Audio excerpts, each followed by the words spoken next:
Hello friends, welcome back to Chinese Silks Coimbatore. இன்னைக்கு பாருங்க something different-ஆன variety கொண்டு வந்திருக்கீங்க. So this is a printed silk item. நம்ம பார்க்கலாம் வாங்க. So இதுதான் நம்ம சாரிங்க geometric patternல வந்திருக்கு with self borders ஓட. நமக்கு இல்ல கான்ட்ராஸ்ட் கிடையாது. பட் என்ன பாத்தீங்கன்னா பல்லு and blouse கான்ட்ராஸ்டா இருக்க போகுது. So நம்ம ஃபர்ஸ்ட் கலர் பார்க்கலாங்க.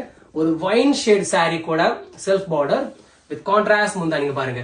இந்த blue base முந்தானி நம்மளுது with pink buttas blouse பாருங்க. Printed blouse. So இன்னைக்கு நம்ம ட்ரெண்டிங்கா இந்த மாதிரி ப்ளவுஸ் நிறைய போயிட்டு இருக்கு. சோ இதுல அந்த மாதிரி பேட்டர்ன் தான் வந்திருக்கு. சோ திஸ் இஸ் நம்ம ஃபர்ஸ்ட் கலர். செகண்ட் கலர் பாருங்க. சம்திங் பியூட்டிஃபுல்லா கொண்டு வந்திருக்கோங்க. யூனிக்கான காம்பினேஷன்ஸ் பார்த்துக்கிட்டே இருக்கலாம் அப்படியே பாருங்க. அழகான ராமா கிரீன் saree கூட முந்தானி காமிக்கிறேங்க. ராமா கிரீன் saree கூட ஒரு ஆரஞ்சு பிரிக் ஷேட் முந்தானி with same contrast design blouse நம்ம இதுலயும் நம்மளுக்கு அழகான ஸ்மால் புட்டாஸ். இந்த சாரிக்கு இந்த ப்ளவுஸ் மேட்ச் பண்ணிக்கலாம் இல்ல வேற சாரி வீட்டு அதுக்கு மேட்ச் பண்ணிக்கலாம் நீங்க. அதே மாதிரி வெரைட்டி பத்தி பேசலாம். துணி பாத்தீங்கன்னா அவ்வளவு